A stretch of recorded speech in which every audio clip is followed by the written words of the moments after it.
بسم الله الرحمن الرحيم. السلام عليكم ورحمة الله وبركاته. إن الحمد لله نحمده ونستعينه ونستغفره ونعوذ بالله من شرور أنفسنا ومن سيئات أعمالنا. من يهده الله فلا مضل له ومن يضلل فلا هادي له.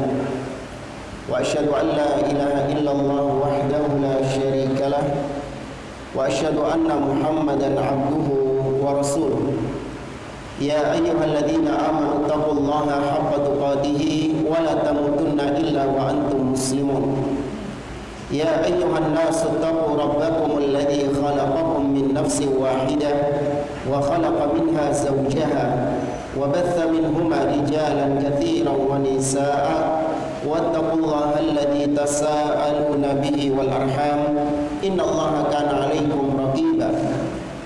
يا أيها الذين آمنوا اتقوا الله وقولوا قولا سديدا يصلح لكم أعمالكم ويغفر لكم ذنوبكم ومن يطع الله ورسوله فقد فاز فوزا عظيما.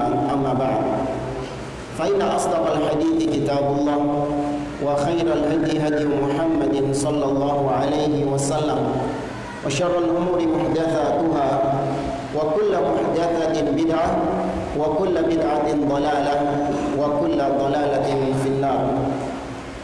معاشر المسلمين إخواني في الله وأخواتي rahimani wa rahimakumullah. Alhamdulillah, segala puji bagi Allah Azza wa Jalla yang karena limpahan nikmatnya dan taufiknya kita dikumpulkan oleh Allah Subhanahu wa Ta'ala di majlis ini, di salah satu rumah-rumah Allah, salah satu taman-taman surga yang ada di dunia. Kita duduk bersama untuk mempelajari beberapa perkara-perkara yang penting di dalam agama kita.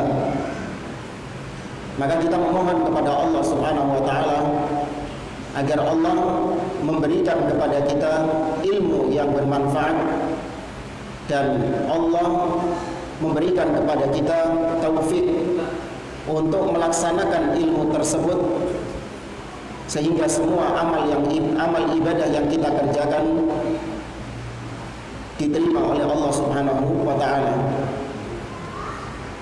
Ma'asyiral muslimin rahimani wa rahimakumullah. Di antara perkara yang wajib diketahui oleh seorang ahlu sunnah, seorang yang mengaku berada di atas manhaj as-salaf, di antara yang perlu untuk diketahui bahwasanya membantah, meluruskan orang-orang yang menyimpang di dalam agama itu adalah perkara yang sudah berjalan di tengah para ulama dari zaman ke zaman. Imam Malik rahimahullah ta'ala, sebagaimana yang diriwayatkan oleh Al-Imam Ibnu Abdul Bar di dalam kitabnya Jami'ul Ulum wal Hikam, Imam Malik bin Anas rahimahullah ta'ala pernah mengatakan, ma minna illa waradun wa mardudun alaihi illa sahibu hadzal qabr. Kata Imam Malik, tidaklah kita ini melainkan cuma dua saja posisinya. Yang pertama, kita membantah orang lain atau kita dibantah sama orang lain. Ya, kita ini kalau nggak membantah, maka kita yang dibantah. Kecuali orang yang ada di kuburan itu, maksudnya Nabi SAW, maka kalau beliau tidak mungkin dibantah, karena ucapan beliau wajib diterima. Maka mengkritik atau meluruskan penyimpangan itu adalah perkara yang dituntut di dalam syariat kita, perkara yang terpuji di dalam syariat kita. Bahkan dalam membantah penyimpangan tersebut, dalam meluruskan penyimpangan tersebut itu ada sisi rahmat, ada sisi kasih sayang. Ya, ketika kita meluruskan penyimpangan, ya, atau dengan bahasa kita mentahdir dari penyimpangan-penyimpangan, itu adalah bentuk rahmat, kasih sayang. Kenapa kok bentuk rahmat?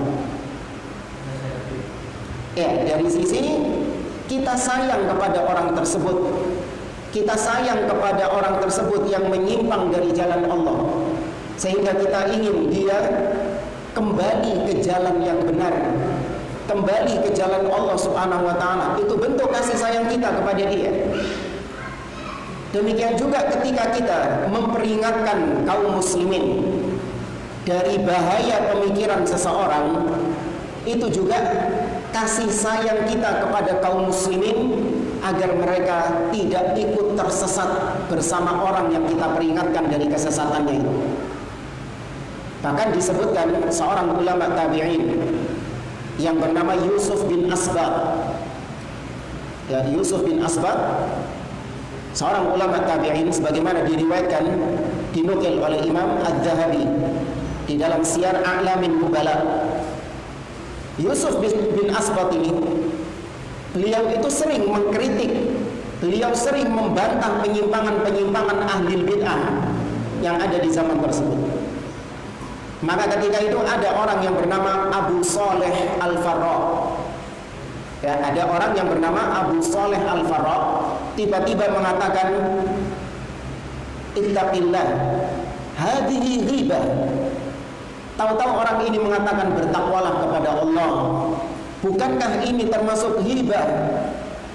Kau mengkritik orang, menyebutkan namanya, menyebutkan inisialnya atau apalah di hadapan orang banyak.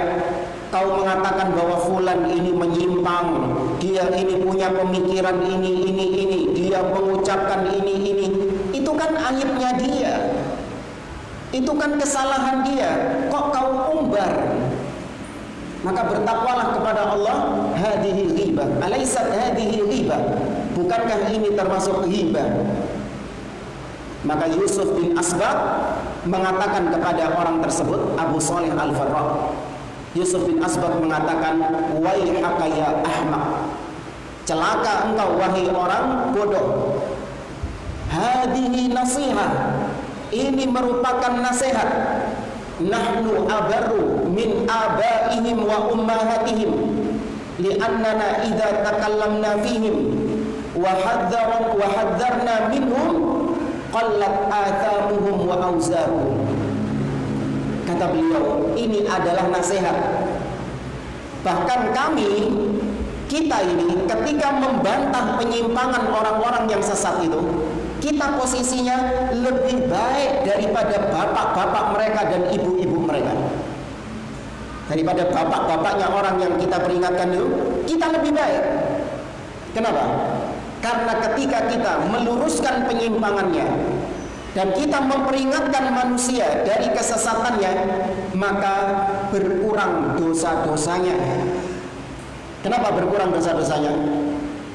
Karena namanya kesesatan itu ketika diikuti sama orang lain, maka pengikutnya ini mendapatkan dosa, dan yang menyesatkan dapat dosa juga nggak? Dapat dosa juga. Ketika yang disesatkan ini dia menyesatkan orang lain juga, yang pertama kali menyesatkan dapat dosa juga. Nah, MLM dosa. Iya, MLM dosa. Nah, ketika para ulama memperingatkan bahwa fulan yang menyebarkan kesesatan ini, dia adalah orang yang menyimpang, ahlul bid'ah, tinggalkan majelisnya, jangan baca buku-bukunya, maka para ulama ingin untuk memutus mata rantai MLM ini, sehingga dosa-dosanya berkurang nggak? Berkurang. Iya. Nah, perbuatan ini tidak dilakukan sama bapak-bapaknya dan ibu-ibunya. Kebanyakan bapak-bapak sama ibu-ibu melihat anaknya sesat, dibiarkan. Ada, mungkin kita tidak atau jarang melihat ada bapak mentahdir anaknya dari kesesatan anaknya itu ada, tapi jarang. Baik, maka berarti meluruskan penyimpangan itu adalah hak. Ya, meluruskan penyimpangan itu adalah hak, dan itu adalah bentuk rahmat Allah Subhanahu wa taala. Tujuannya adalah untuk memurnikan kembali ajaran Islam, memurnikan kembali syariat Allah Subhanahu wa taala dari penyimpangan-penyimpangan yang disusupkan di dalamnya. Karena itulah janji Allah di dalam firman-Nya di surah Al-Hijr ayat yang ke-9, "Inna nahnu nazzalna dzikra wa inna lahu lahafidun." Sesungguhnya kamilah yang menurunkan Al-Quran dan kamilah yang menjaganya. Nah, Allah menjaga Al-Quran jangan dipahami hanya menjaga teksnya saja. Orang biasa memahami Allah menjaga Al-Quran itu yang dijaga cuman teksnya saja. Sehingga kalau ada yang nambah-nambahi ayat, nambah-nambahi surat, konangan enggak? Konangan. Kenapa? Karena dijaga sama Allah Subhanahu wa taala. Bagaimana cara Allah menjaga Al-Quran ini tidak bisa ditambah-tambahi? Nah, melalui penghafal-penghafal Al-Quran. Allah jadikan Al-Quran ini mudah dihafal. Sebagaimana firman Allah dalam surat Al-Qamar, "Walaqad yassarnal Qur'ana lidzikri fahal min muddakir." Dan sungguh kami telah mudahkan Al-Quran untuk diingat. Maka dengan banyaknya para penghafal-penghafal Al-Quran, bahkan anak-anak kecil itu sudah menghafal Al-Quran, maka kalau ada yang menambah-nambahi ayat langsung ketahuan. Tapi penjagaan Allah terhadap Al-Quran bukan dari sisi ini saja. Penjagaan Allah terhadap Al-Quran juga dari sisi pemahamannya, tafsirnya. Itu dijaga sama Allah Subhanahu wa taala. Sehingga kalau ada seseorang, betul dia tidak nambah-nambahi ayat, ayatnya sama seperti Quran yang sekarang kita baca, tapi yang diselewengkan apa ya? Maknanya, tafsirnya, pemahamannya yang diselewengkan. Nah, Allah menjaga Al-Quran ini jangan sampai maknanya diselewengkan. Dengan cara apa? Membantah penyimpangan tersebut. Allah munculkan para ulama-ulama yang mentahdzir ahli bidah, yang menyelewengkan makna-makna di dalam Al-Quran tersebut. Maka itu tahdzir itu adalah bentuk penjagaan Allah Subhanahu wa taala terhadap syariat Islam dari perkara-perkara yang baru, perkara-perkara yang bukan dari Islam tapi dimasuk-masukkan di dalam agama Islam. Baik jemaah rahimani wa rahimakumullah, di sini kita akan ringkaskan apa yang disampaikan oleh Syekh Abdul Aziz Ar-Rayis hafizahullah taala ketika dalam sebuah kajiannya beliau membantah seorang dai harokah di Arab Saudi sana, yaitu Muhammad Al-Arifi. Ya, pernah tahu Muhammad Al-Arifi? Atau ada yang ngefans sama Muhammad Al-Arifi? Ya. Nah, sebelum beliau membantah Muhammad Al-Arifi itu, beliau awali dengan muqaddimah. Dan muqaddimahnya ini luar biasa sekali isinya, yaitu tentang orang-orang yang anti terhadap masalah tahdzir. Ya, sebelum kita masuk ke materi ini, perlu kita sampaikan bahwasanya at-tahdzir itu diambil secara bahasa dari kata kerja hadzara yuhadziru, yang maknanya adalah memberikan warning, yang memberikan peringatan. Tahdzir itu terjadi pada perbuatan seperti kita mentahdzir antum dari perbuatan bid'ah. Saya peringatkan kepada antum tentang perbuatan bid'ah. Jadi yang saya tahdzir apa ya? Perbuatannya. Dan itu yang dilakukan Nabi SAW di setiap khutbahnya. Nabi mengatakan,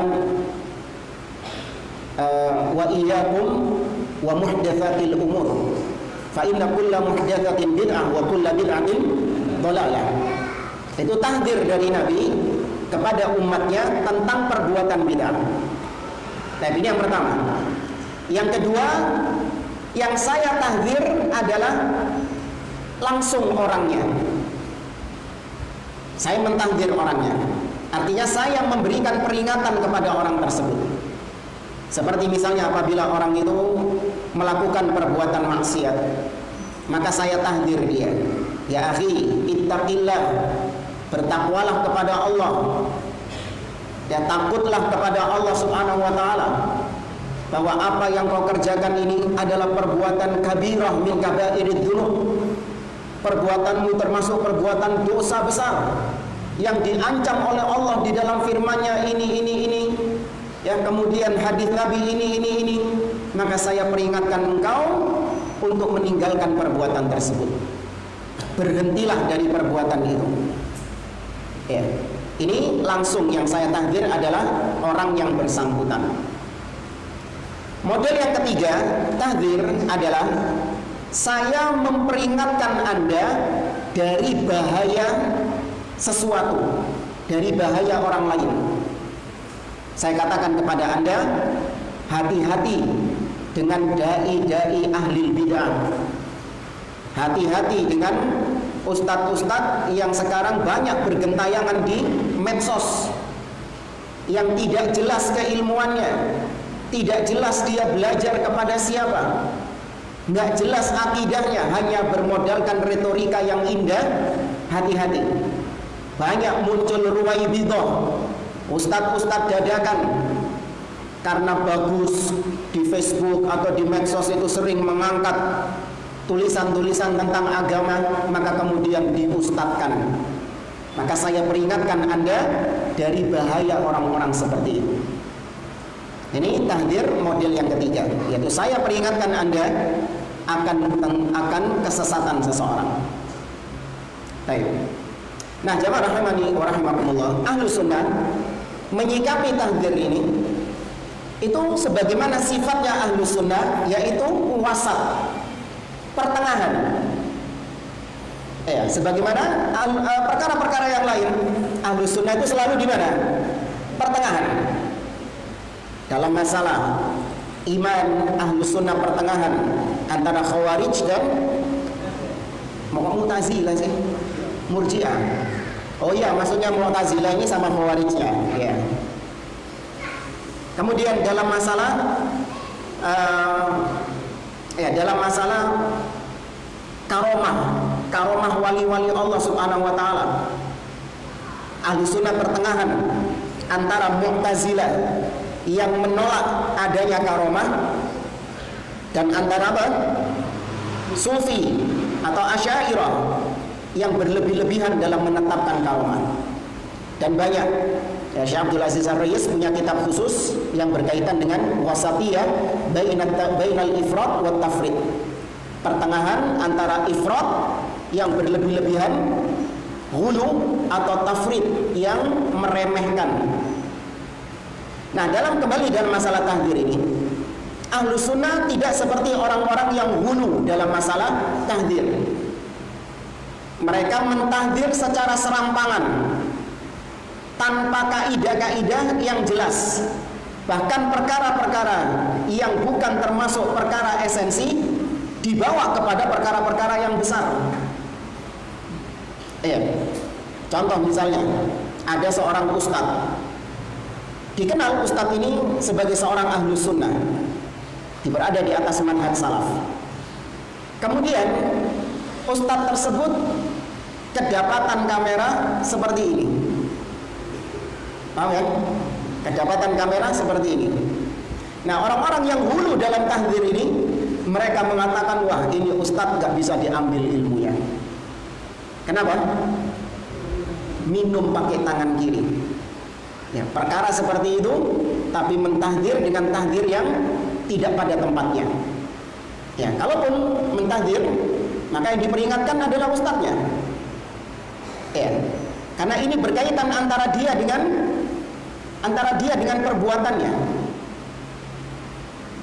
Kemudian ada yang hulu dalam masalah tahdir juga, yaitu perkara-perkara yang padahal di situ tidak ada kesalahan di dalamnya, tapi ternyata ditahdir, diperingatkan umat dari bahayanya.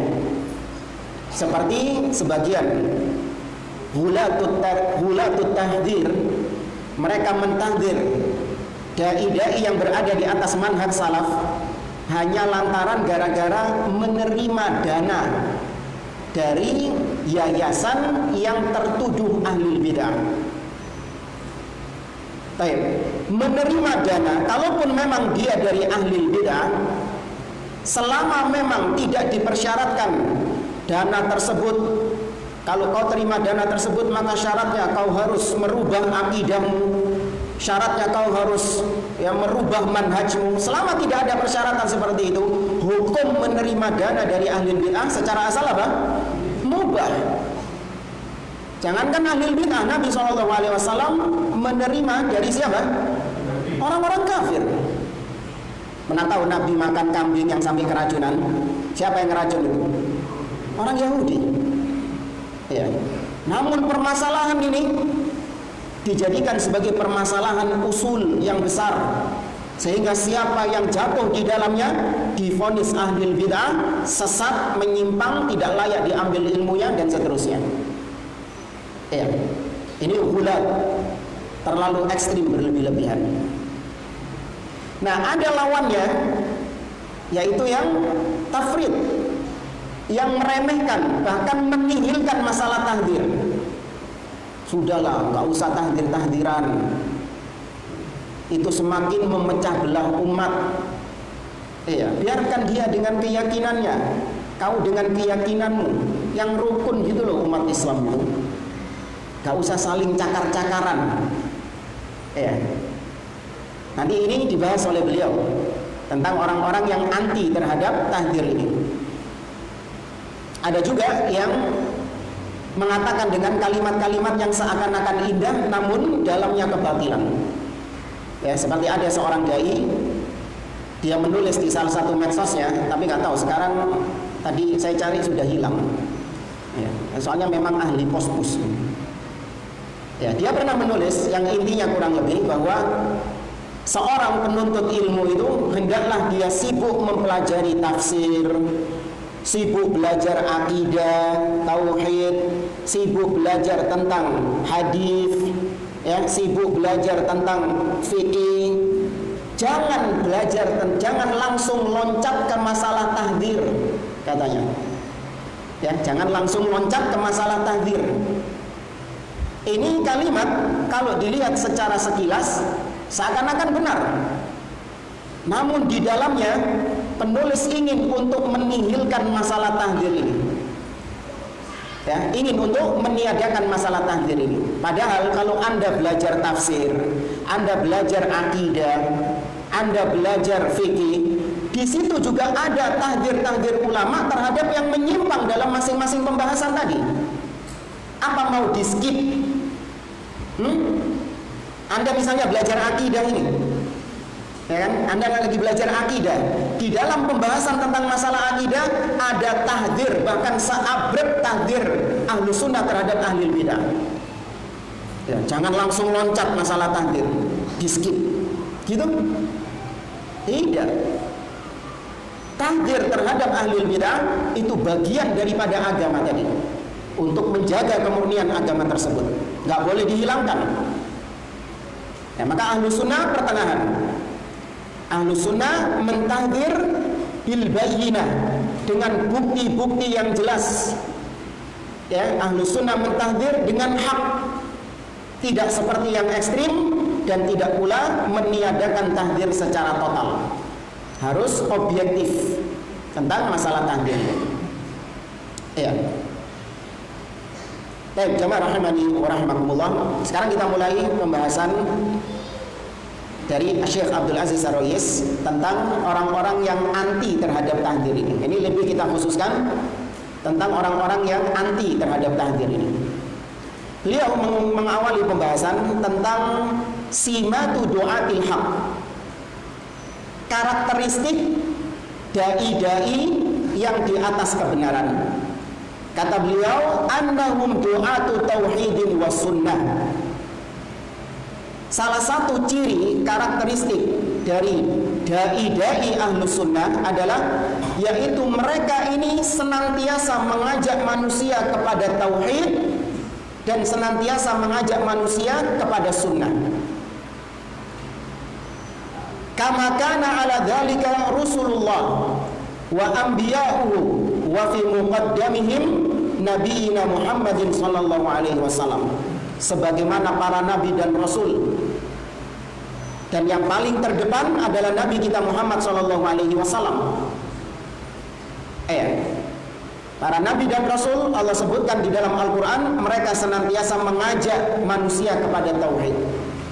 Allah berfirman di dalam surah An-Nahl ayat yang ke-36, walaqad ba'atsna fi kulli ummatin rasula an ya'budullaha wajtanibut taghut. Sungguh kami telah mengutus pada setiap umat seorang rasul yang inti dakwah mereka adalah an ya'budullah, sembahlah Allah dan jauhkanlah diri kalian dari segala sesuatu yang disembah selain Allah Subhanahu wa taala.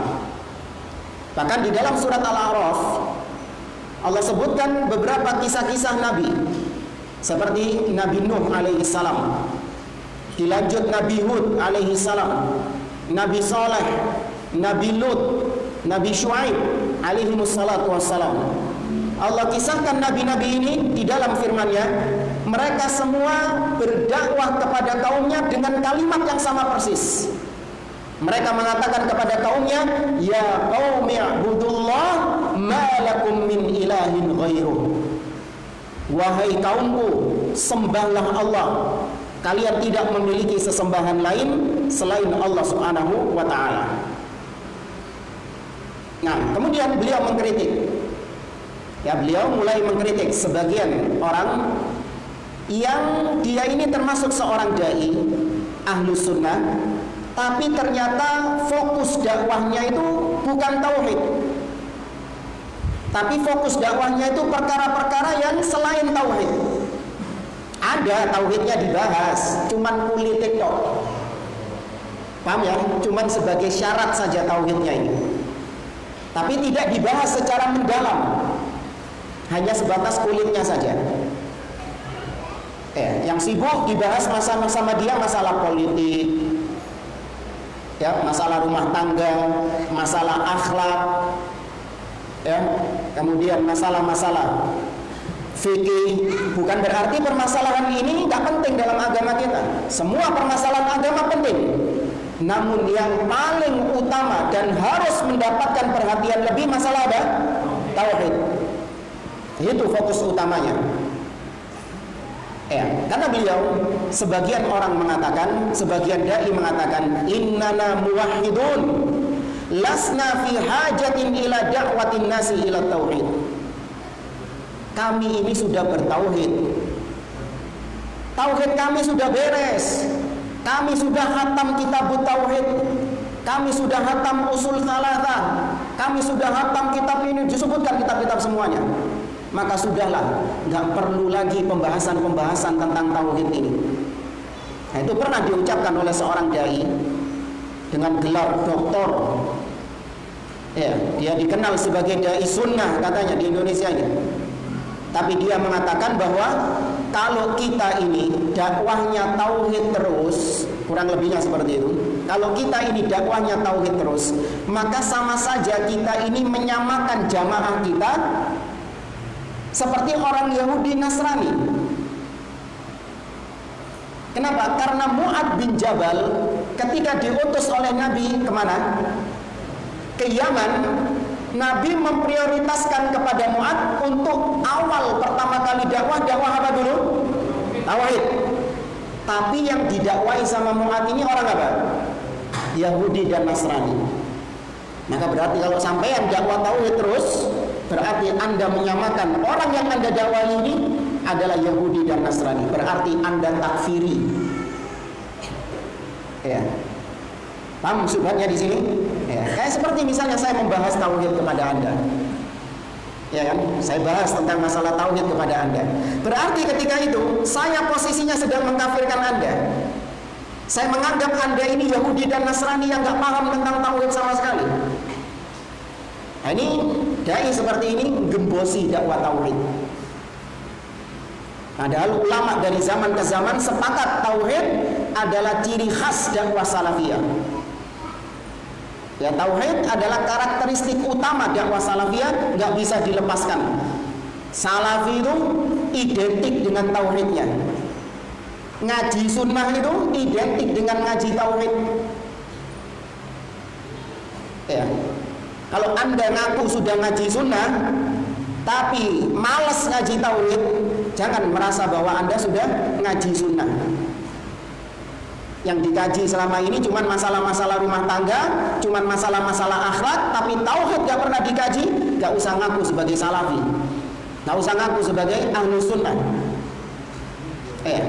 Karena ahlus sunnah itu nutrisinya sehari-hari adalah tauhid. Ya, bahasa kita badokannya salafi itu sehari-hari apa? Tauhid. Ya, tapi bolehlah sesekali pembahasan-pembahasan di luar itu. Tapi bukan itu prioritas utama. Sebagaimana Indonesia itu, orang Indonesia itu badokannya sehari-hari apa? Sego. Belum makan kalau belum makan nasi. Meskipun sudah makan pizza, sudah makan burger, sudah makan kebab, donat, martabak, terang bulan, entek kabeh misalnya. Iya, sudah habis semuanya, terus dihidangkan nasi. Mangan mana kan? Mangan mana? Ketika ditanya lu, kan lak mari mangan non? Iya, aku belum makan saya. Saya belum makan dari tadi. Oh, jadi pizza entek sakmono akene, donat terang bulan durung mangan, belum makan nasi. Maka demikian juga kalau ada seorang yang katanya ngaji sunnah, dia sudah ngaji rumah tangga, ngelontok misalnya, sudah ngaji fikih madhab, 4 madhab dia kuasai semuanya. Masalah politik apa siasah paham luar biasa, masalah akhlak, masalah adab luar biasa dia pahamnya. Tapi masalah tauhid nggak paham dia. Apa itu tauhid rububiyah, uluhiyah, asma wa sifat, nggak paham dia. La adri. Maka orang seperti ini belum ngaji sampai yang itu. Ya, kita katakan orang seperti ini belum ngaji. Kembali kepada materi ini. Atau tadi dari Pak Dokter tadi yang gembosi sunnah itu. Maka kata dia, sudah cukup umat Islam ini sudah paham tentang masalah tauhid. Nggak perlu diulang-ulang terus masalah tauhid ini. Mari kita mendidik umat bagaimana sholat yang benar, bagaimana akhlak yang benar, ya, bagaimana ibadah yang benar. Sampai kapan umat ini terus dididik tentang masalah tauhid, nggak pernah diajarkan tentang sholat? Ini fitnah ini. Kapan Ahlus Sunnah menihilkan pembahasan tentang masalah sholat? Hanya belani bahas tauhid, wis sholat gak usah dibahas.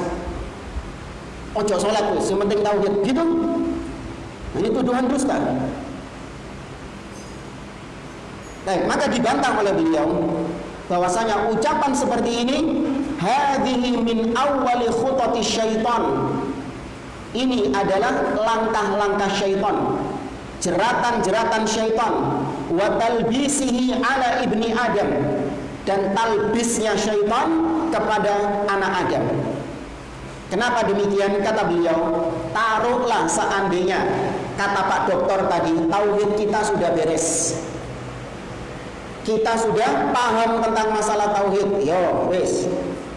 Maka muncul pertanyaan, tauhid siapa yang lebih baik, Anda ataukah para sahabat Nabi SAW? Tauhid siapa yang lebih baik? Para sahabat Nabi SAW. Sedangkan para sahabat, meskipun tauhid mereka sudah beres, Nabi tetap mendidik, menggembleng mereka dengan tauhid. Bahkan 5 hari sebelum Nabi wafat, dikala kondisi beliau yang sakit keras, Nabi masih sempat-sempatnya memberikan pendidikan tauhid kepada para sahabatnya. Yang notabene para sahabat, kalau 5 hari sebelum Nabi wafat, sahabat-sahabat ini sudah kenyang nggak sama tauhid? Warak misalnya. Tapi itulah Nabi SAW tidak ada putus-putusnya beliau mendidik para sahabat dengan tauhid. Nabi mengatakan 5 hari sebelum wafat, kata Nabi SAW, ala wa inna man kana qablakum ittakhadhu qubur anbiya'ihim masajid, ala fala tattakhidul qubur masajid fa inni anhaakum an dzalik.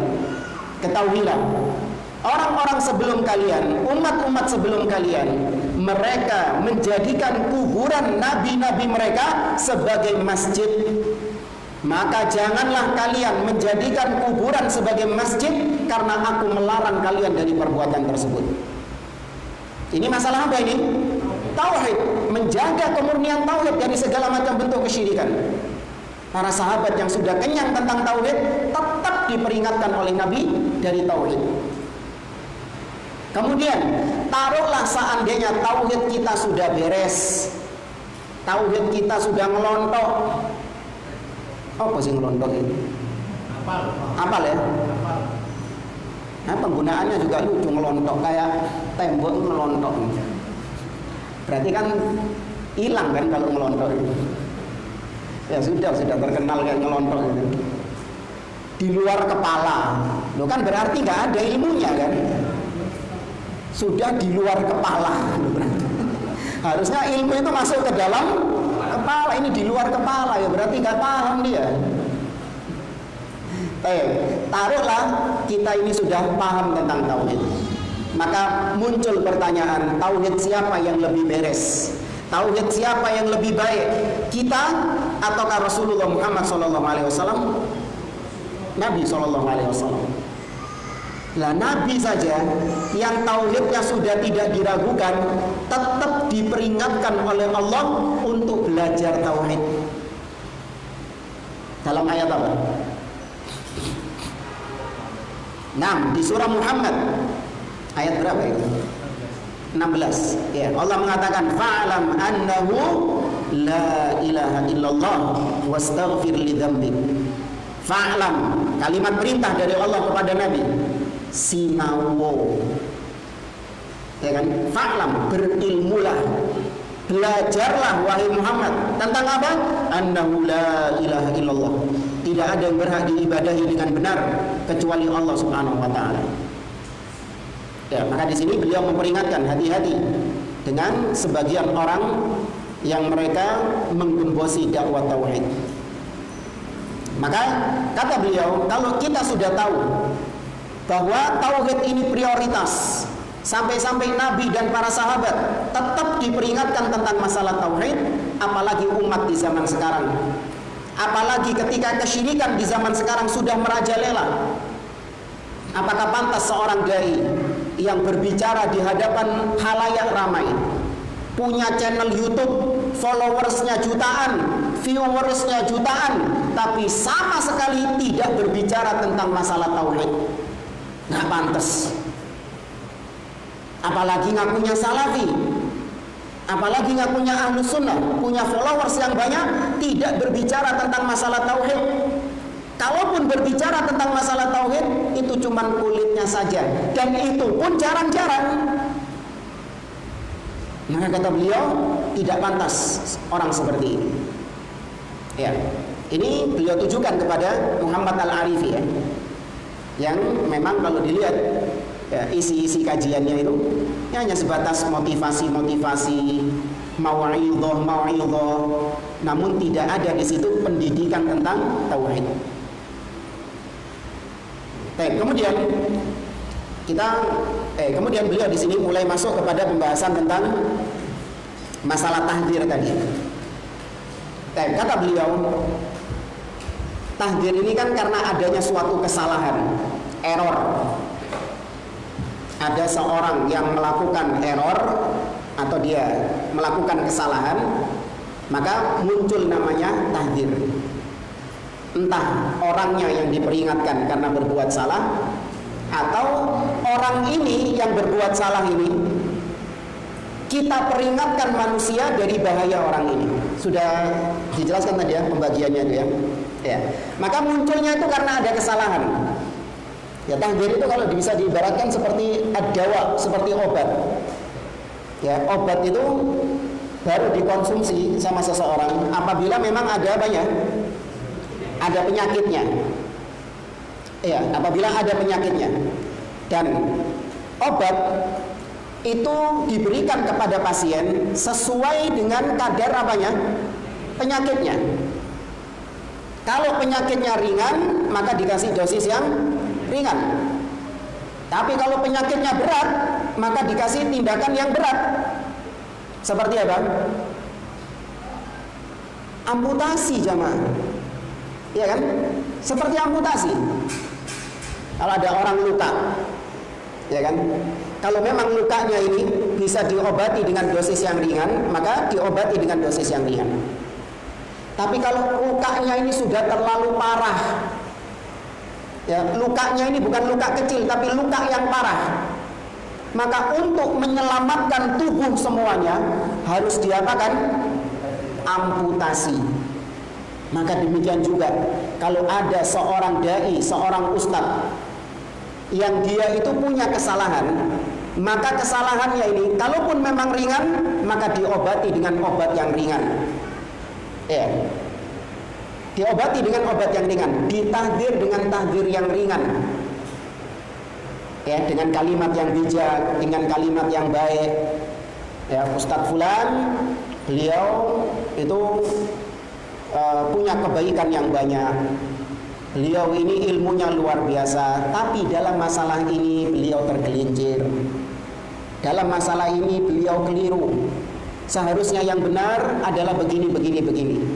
Ini apabila yang salah dari kalangan apa? Ahlus sunnah. Ya, kalau yang keliru dari kalangan ahlus sunnah, maka menasihatinya seperti itu. Nah, kalau ahlus sunnah keliru, itu bisa dihitung jari. Ya kan? Itu pun ketika diperingatkan dia rujuk.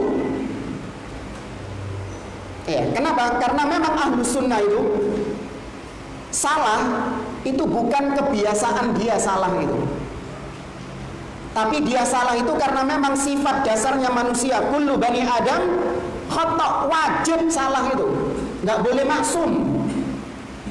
Iya, wajib salah itu. Tapi bukan karakternya dia salah itu. Ya, ada kesalahan, tapi kesalahannya itu kesalahan yang khafif, kesalahan ringan, bukan kesalahan-kesalahan yang berat. Maka diperingatkan dengan cara yang baik seperti tadi. Namun kalau yang salah ini ahlil bidah, ya, maka berarti itu memang kebiasaannya dia. Ya, kalau pinjam istilah guru kami, bedakan antara watak dan watuk. Ya, bedakan antara watak dan watuk. Bedakan antara orang yang batuk karena memang keselak, bukan keselak, kesedak. Keselak itu bahasa kesedak, ya. Ya. Bedakan batuk antara kesedak sama batuk karena sakit. Baik. Antum di tempat ini, sebelah kanan antum ada yang batuk. Wes mari. Ngono tok waduke. Mungkin batuk lagi, tapi nanti 1 jam ke depannya dia batuk lagi. Sudah. Nah, di sebelah kiri antum batuk terus. Gitu. Intervalnya itu sering. Sama-sama batuk, tapi yang pertama itu batuknya karena kesedak, yang sebelahnya batuk karena apa?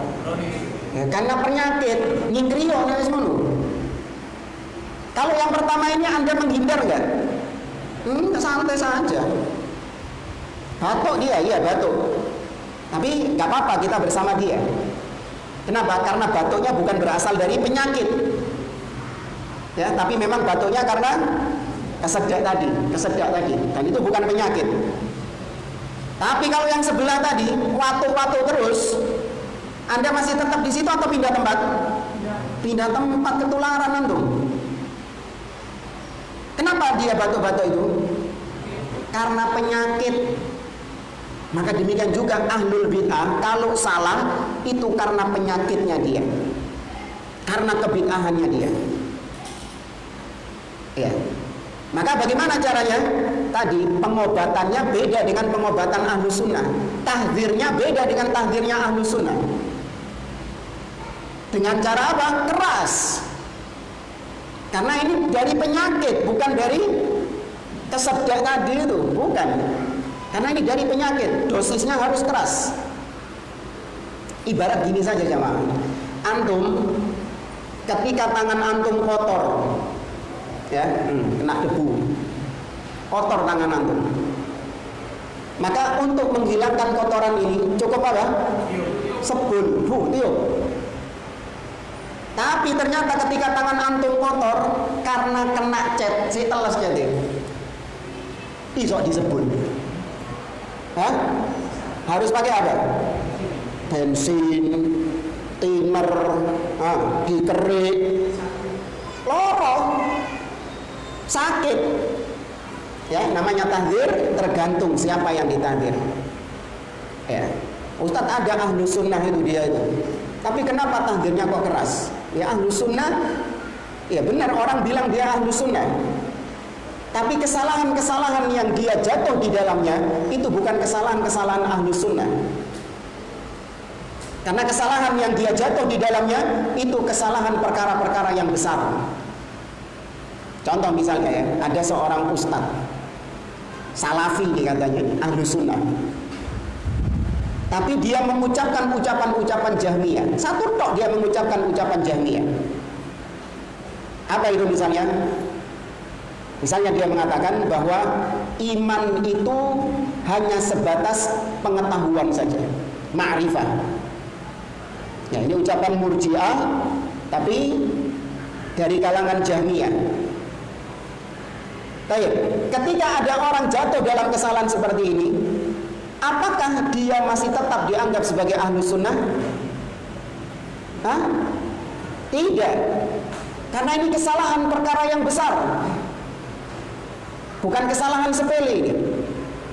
Nah, maka di sini dibagi sama beliau. Kalau antum masih bingung, di sini beliau membagi kesalahan-kesalahan seseorang itu bagaimana mengklasifikasikannya. Baik, kata beliau, annal akhta fi syariah laysat ala darajatin wahidah. Kekeliruan, kesalahan, error itu tidak satu level.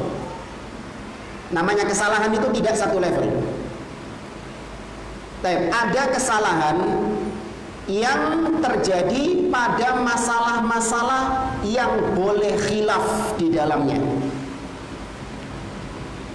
Ya, ada permasalahan yang di situ boleh khilaf, artinya boleh berbeda pendapat, tapi ternyata dia salah dalam pendapatnya itu. Nah, itu masalah ijtihadiyah namanya. Seperti apa? Baru kemarin itu loh. Hah? Iya, masalah Dzulhijjah. Ya kan? Masalah Dzulhijjah.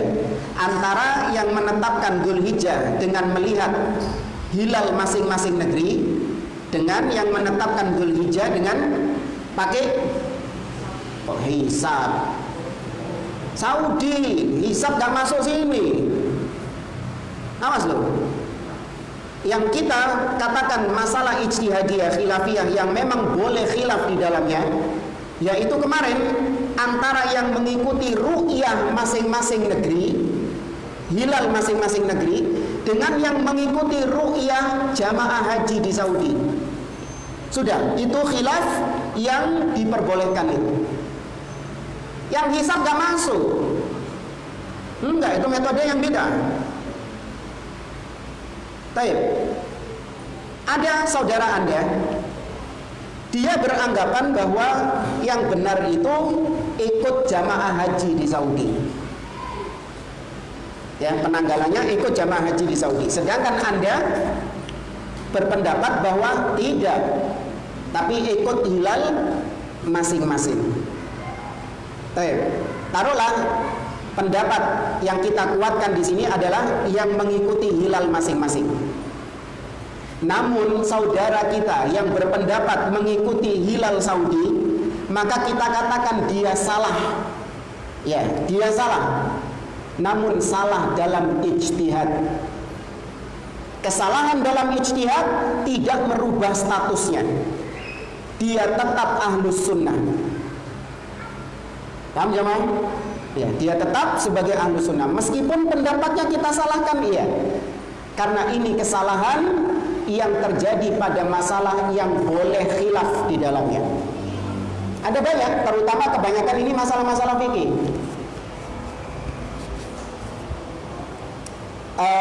Tentang menyentuh kemaluan setelah wudhu, membatalkan wudhu atau tidak membatalkan wudhu. Membatalkan wudhu, ada yang khilaf, beda pendapat. Tidak membatalkan wudhu. Tidak bisa digabungkan kan? Anda harus memilih pendapat salah satunya. Taruhlah Anda mengatakan yang benar adalah yang membatalkan wudhu, misalnya. Maka ketika ada saudara Anda yang berpendapat bahwa tidak batal ketika memegang kemaluan, maka Anda mengatakan kau keliru, kau salah. Namun meskipun demikian, kau masih ahlu sunnah. Kesalahannya itu ditolerir. Boleh dinasehati, diskusi secara baik, boleh. Paham di sini jenis kesalahannya? Ya, kesalahan dalam ijtihadiyah. Jadi jangan semua digasak masalah khilafiyah. Ini masalah khilafiyah, ini masalah khilafiyah yang sering digembar-gemborkan. Jangan suka keras dalam masalah khilafiyah, ya ini. Maka ahlu sunnah nggak boleh keras-kerasan dalam masalah ini. Paham jemaah? Iya. Jangan keras dalam masalah ini. Lembek, lemah lembut kepada orang yang berbeda pendapat dengan Anda. Nah, terapkan ucapan Imam Syafi'i dalam masalah ini yang sering disalahgunakan sama sebagian orang. Apa ucapan Imam Syafi'i? Qauli shawab yahtamilul khata wa qaulu ghairi khata yahtamilus shawab. Imam Syafi'i ini pernah mengucapkan ucapan yang sering disalahartikan sama ahli bidah. Imam Syafi'i mengatakan pendapatku benar. Ya, pendapatku benar. Namun mungkin masih ada kesalahan di dalamnya. Mungkin masih mengandung kesalahan di dalamnya. Pendapat selainku salah, tapi mungkin ada sisi benarnya. Bijak gak? Bijak. Tapi dalam masalah apa ini? Khilafiyah yang ditolerir. Ucapkan ucapan Imam Syafi'i ini gak apa-apa. Tapi khilafiyah yang kedua adalah khilafiyah yang tidak ditolerir. Yang mana kalau orang salah dalam masalah ini, bisa yang pertama dia dikafirkan. Yang kedua, dia bisa jatuh dalam kebid'ahan, dikeluarkan dari ahlus sunnah. Atau yang ketiga, dia dihukumi fasik, ahli maksiat. Baik. Yang pertama, kesalahan yang tidak ada toleransi, tapi dampaknya itu menyebabkan dia kafir. Apa misalnya? Syirik bukan masalah khilafiyah, sepakat. Tapi ada yang talbis di situ. Iya, masih terlalu umum. Gak apa-apa masalah syirik. Ada sebagian orang yang menganggap bahwa minta-minta kepada kuburan keramat itu bukan termasuk perbuatan syirik. Itu min babit tawassul. Itu bentuk tawassul, yaitu menjadikan wali-wali yang telah mati sebagai sarana, wasilah dalam berdoa. Ada yang berpendapat seperti itu. Muslim, kita mengatakan bahwa minta-minta kepada kuburan keramat, meskipun itu dalam bentuk tawasul, tetap hukumnya apa? Syirik. Maka muncul orang-orang bijak mengatakan, sudahlah, jangan mempermasalahkan masalah khilafiyah. Kau berpendapat itu syirik, ya sudah, terapkan sama dirimu sendiri. Jangan menyalah-nyalahkan orang lain. Hormati masalah khilafiyah. Imam Syafi'i mengatakan, pendapatku benar, tapi bisa jadi salah. Pendapatmu salah, tapi bisa jadi benar. Gitu harusnya. Benar gitu gak coba? Tidak. Ini permasalahan yang gak boleh ada khilaf. Al-haqqu fihi wahid. Kebenaran dalam masalah ini cuma satu, bukan dua, bukan tiga, bukan empat. Selain satu ini salah, sesat, menyimpang. Baik, ini yang contoh masalah syirik, nggak ada toleransi di situ. Dan yang salah dalam masalah ini tadi dikafirkan dia. Tentu setelah apa? Ditegakkan hujjah. Ini kita vonis secara umum. Kemudian kesalahan yang tidak ada toleransi, tapi pelakunya jatuh dalam kebid'ahan, apa? Banyak. Mengatakan Quran makhluk, bukan kalamullah. Mencaci maki pemimpin kaum muslimin, ya, mengajak rakyat, menghasut rakyat untuk memberontak kepada pemimpin kaum muslimin. Itu ucapannya Khawarij. Mengatakan, meyakini pelaku dosa besar itu kafir, murtad, keluar dari Islam. Ucapannya siapa ini? Khawarij. Meyakini bahwa iman itu tidak bisa bertambah, tidak bisa berkurang, bahwa pelaku maksiat imannya sama seperti imannya Abu Bakar dan Umar. Ucapannya siapa? Murji'ah dan yang semisal dengannya. Maka kita tidak seperti itu. Ya, kita tidak berakidah seperti akidah itu. Maka kalau ada saudara kita yang demikian, maka dia jatuh dalam kebid'ahan. Ya, dia jatuh dalam kebid'ahan. Ada Anda meyakini Allah itu di atas. Ya, Anda punya keyakinan Allah di atas. Teman Anda punya keyakinan Allah di mana-mana. Allah ada tanpa tempat. Ya, Allah tidak di atas, tidak di bawah, tidak di kanan, tidak di kiri, tidak di depan, tidak di belakang. Berarti Allah nggak ada gitu. Baik, maka Anda berbeda pendapat sama teman Anda ini. Baik, apa sikap Anda? Lembek atau tegas? Tegas. Iya, jangan disamakan dengan permasalahan yang pertama tadi, jangan. Tegas. Katakan bahwa Allah di atas, yang mengatakan selain itu maka dia ahli bidah. Gak ada toleransi ya dalam masalah ini. Nah, sebagaimana Imam Syafi'i, kalau dalam masalah yang kedua ini, Imam Syafi'i tidak ada toleransi. Imam Syafi'i mengatakan tentang hukum orang yang belajar ilmu kalam, ilmu filsafat. Ahlussunnah sepakat bahwa ilmu kalam, ilmu filsafat bid'ah di dalam agama. Maka barang siapa yang mempelajarinya, dia jatuh dalam kebid'ahan. Imam Syafi'i tidak ada toleransi dalam masalah ini. Beda sama ucapan yang pertama tadi. Imam Syafi'i mengatakan hukmi fi ahlil kalam an yudrabu bil jaridi wan ni'al wa yutafu bihim bainal asyair wal qabail wa yuqalu hadza jazaa'u liman tarakal kitab wa sunnah wa aqbala ala ilmil kalam. Kata beliau, hukumanku bagi orang-orang yang belajar filsafat ilmu kalam adalah dipukul dengan pelepah kurma, dipukul dengan kelompen. Tahu kelompen? Bagian. Iya, dikepui.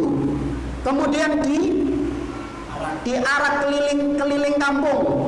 Seraya dikatakan kepada orang-orang kampung, iki loh balasan bagi orang-orang yang belajar ilmu kalam dan meninggalkan Al-Quran dan Sunnah. Ada toleransi Imam Syafi'i? Seperti yang pertama tadi? Tidak ada. Baik.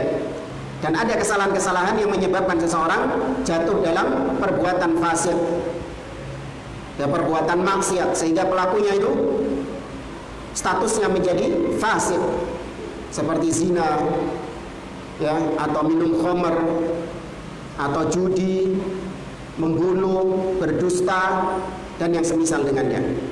Maka ini tingkatan-tingkatan kesalahan. Kalau mau kita urutkan ada 4 tadi. Kesalahan dalam masalah ijtihad, tidak merubah status seseorang. Kemudian kesalahan dalam maksiat yang merubah statusnya menjadi fasik. Yang ketiga, salah dalam masalah kebid'ahan, salah jenisnya bid'ah, kesalahannya itu jenisnya bid'ah, sehingga menyebabkan orangnya itu menjadi ahli bid'ah. Dan ada kesalahan yang bentuknya kekufuran, yang menyebabkan orangnya keluar dari Islam, menjadi orang kafir. Nah, itu tingkatan-tingkatan kesalahan itu harus bisa diklasifikasikan. Maka kemudian kata beliau, Ahlus Sunnah itu melihat pada jenis kesalahan, tidak melihat pada banyaknya kesalahan. Tapi sebelum itu, di sini beliau menjelaskan apa kaidah, ketentuan atau bagaimana cara membedakannya, Ustaz. Ya kan? Bagaimana cara membedakannya? Ini permasalahan khilafiyah yang ditolerir dan ini permasalahan khilafiyah yang tidak ditolerir. Bagaimana cara membedakannya? Kalau tadi dikatakan yang ditolerir itu kalau masalah fikih, yang nggak ditolerir itu kalau masalah akidah, ini juga masih terlalu umum. Artinya nggak semua perkara fikih itu bisa ditolerir. Demikian juga nggak semua perkara akidah itu nggak bisa ditolerir. Ada perkara fikih, ada perkara akidah yang bisa ditolerir. Ya, khilafiyah, perbedaan pendapat dalam masalah akidah yang bisa ditolerir. Para ulama berbeda pendapat tentang apa yang ditimbang di mizan. Mizan di hari kiamat itu, timbangan. Faman thaqulat mawazinuhu itu loh. Para ulama khilaf, apakah yang ditimbang nanti di hari kiamat itu uangnya, orangnya langsung yang ditimbang, atau yang ditimbang itu amalannya, atau yang ditimbang catatan amalannya. Beda loh, amalan sama catatan amalan beda. Maka khilaf para ulama, maka khilaf seperti ini ditolerir enggak? Tolerir. Padahal masalah apa ini? Akidah. Ya. Para ulama dulu sebelum ijma pernah khilaf tentang siapa yang lebih baik setelah Abu Bakar dan Umar. Tapi ini khilaf dulu ya, bukan sekarang. Sekarang sudah ada ijma, maka nggak boleh khilaf lagi sekarang. Tapi dulu pernah terjadi khilaf, siapa yang lebih utama setelah Abu Bakar dan Umar. Ada yang mengatakan Utsman lebih utama daripada Ali, dan ada yang lebih mengutamakan Ali daripada Utsman bin Affan. Itu dulu, tapi setelah itu terjadi kesepakatan bahwa yang lebih utama siapa? Utsman bin Affan, sesuai dengan urutan kekhalifahannya. Ya. Demikian juga dalam masalah fikih. Dalam masalah fikih ada khilaf yang tidak ditolerir. Apa misalnya? Dalam masalah ya masul khufain, yang membasuh sepatu ketika dalam kondisi safar. Itu termasuk sunnah yang dibahas sama para ulama dalam kitab-kitab akidah. Padahal ini permasalahan fikih, tapi dibahas dalam kitab akidah karena ahli bidah mengingkari akan adanya sunnah ini, terutama dari kalangan Syiah Rafidhah. Itu orang kalau misalnya dia safar, dia diperbolehkan untuk ketika berwudu tidak melepas sepatu atau alas kakinya. Tapi ketika membasuh bagian kakinya, maka cukup dibasuh apanya? Atasnya saja. Nah, ini diingkari sunnah ini. Maka yang mengingkari sunnah membasuh khuf, dia jatuh dalam kebid'ahan. Padahal ini masalah apa? Fikih. Masalah fikih, bukan akidah itu. Tapi masuk pembahasan akidah. Kemudian ada perbedaan pendapat. Anda meyakini, masalah fikih ini, Anda meyakini sholat 5 waktu itu wajib. Wajib hukumnya. Nah, kawan Anda, teman Anda mengatakan sholat 5 waktu nggak wajib. Wah, ini khilafiyah. Mari kita saling toleransi. Pendapat saya benar, tapi bisa jadi salah. Iya, sholat 5 waktu itu wajib, tapi bisa jadi nggak wajib. Kau mengatakan sholat 5 waktu nggak wajib, itu salah, tapi bisa jadi benar. Gitu? Tidak. Ini nggak ada toleransi, meskipun dalam masalah fikih. Baru kemudian tadi kita lanjutkan. Maka Ahlus Sunnah tidak melihat dari tidak melihat dari jumlah kesalahannya. Tapi yang dilihat sama Ahlussunnah adalah jenis kesalahannya. Ini berkaitan dengan orang-orang yang anti tahdzir.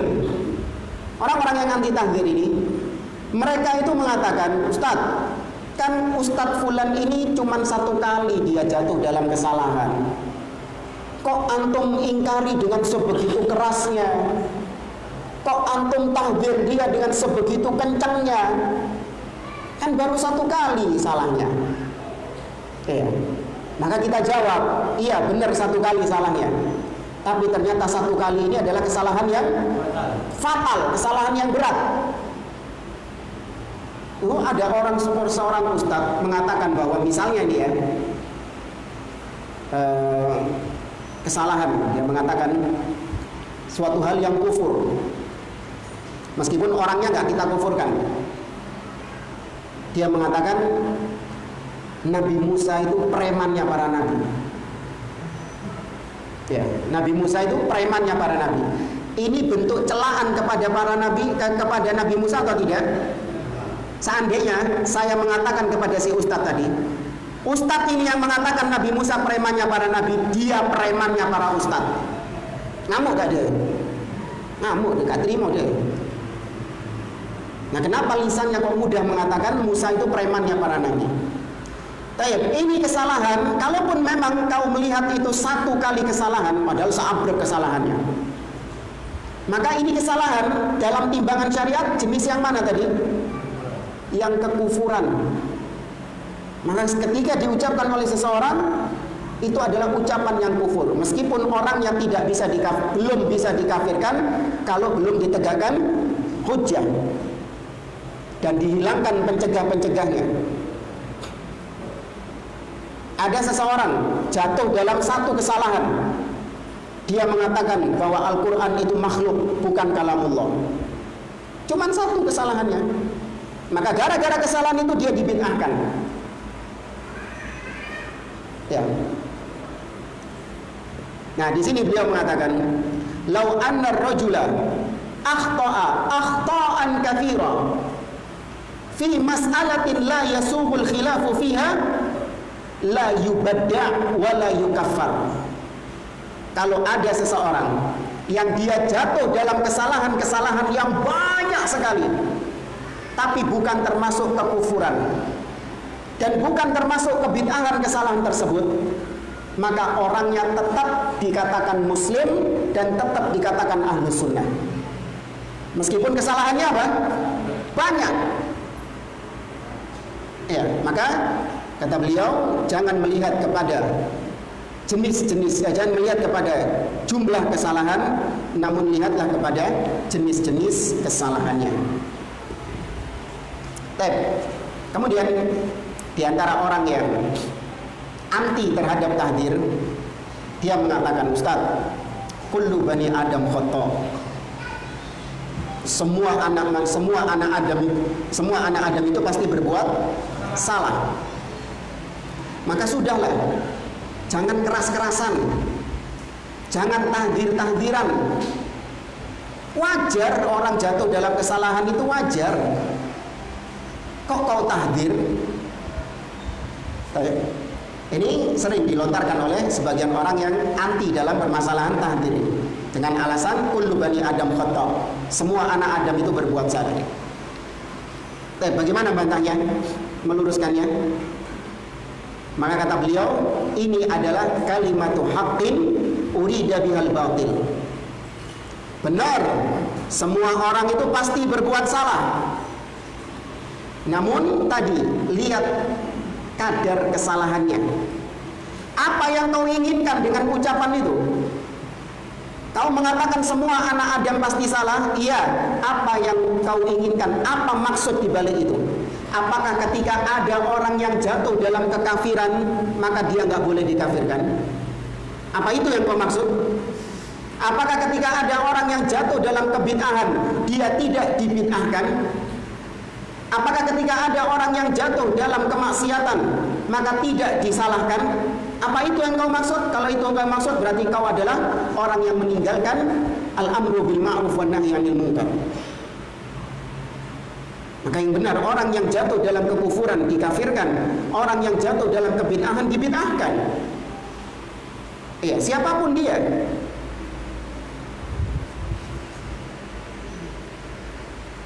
Baik, jamaah rahimani wa rahimakumullah. Kemudian kata beliau, inna lil haqqi mi'yaran wa mizanan.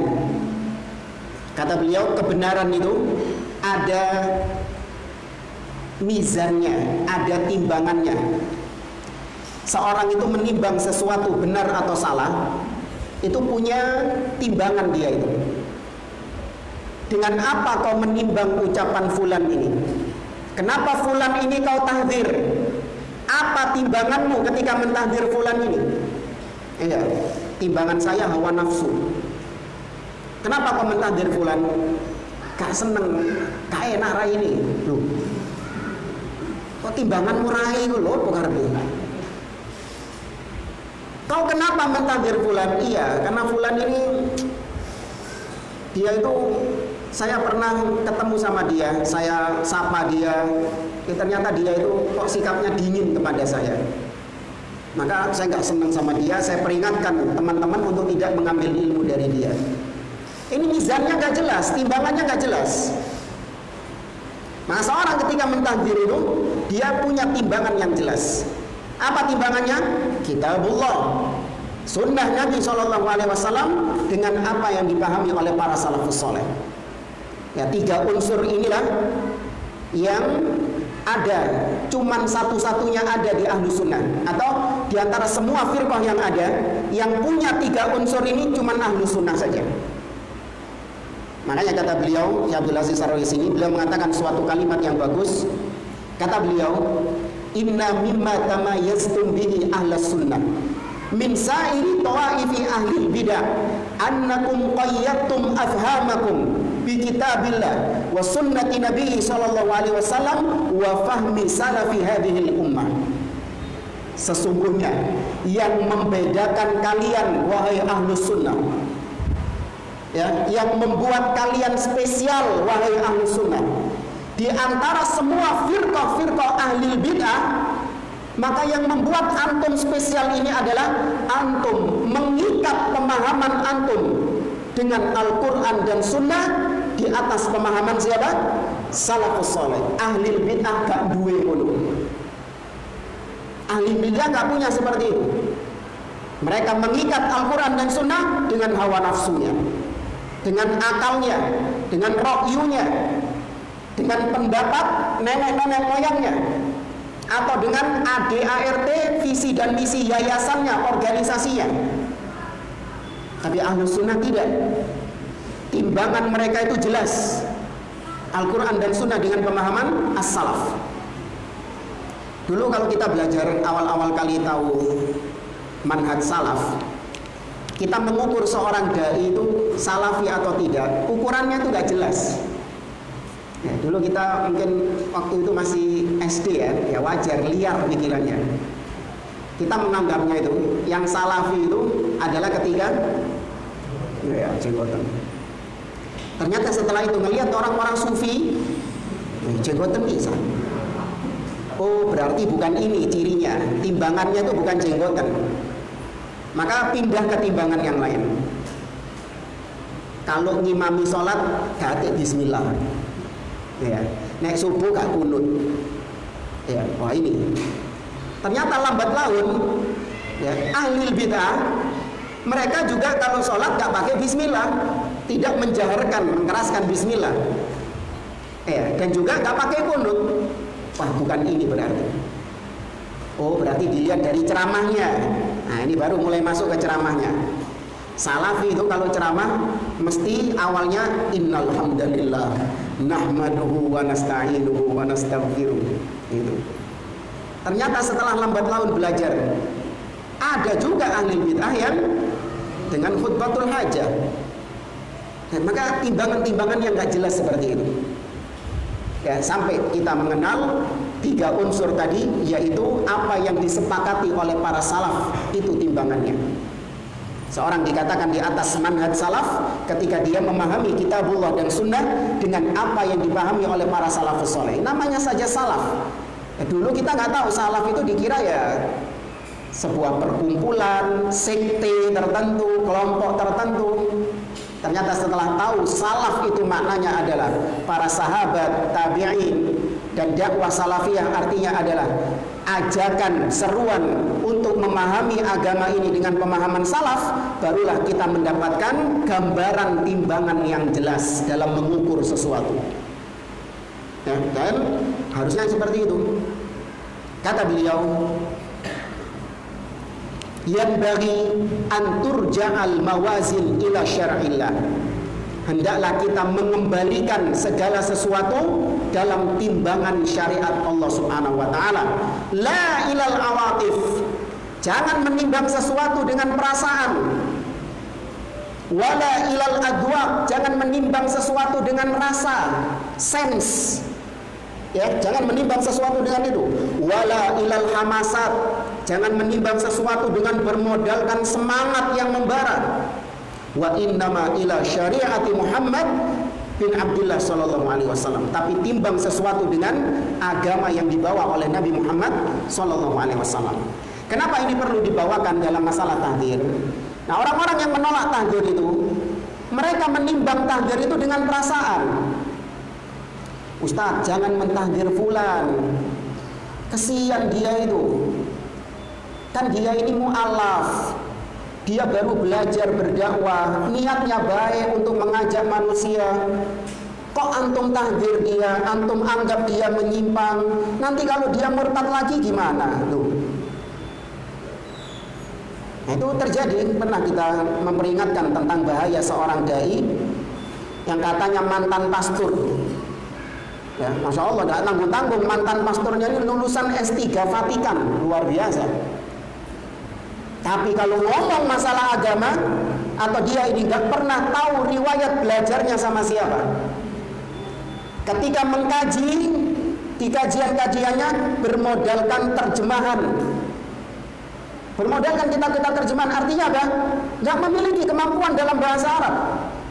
Dan itu nggak boleh bagi seorang dai. Kemudian baca Quran saja gak entos, belepotan baca Al-Quran. Kemudian istinbat, mengambil hukum-hukum dari Al-Quran dan Sunnah itu ngawur luar biasa. Saya pernah dengar satu kajiannya, dia mengatakan tentang firman Allah Subhanahu wa taala. Kata Allah Subhanahu wa taala, ayat yang mana ya?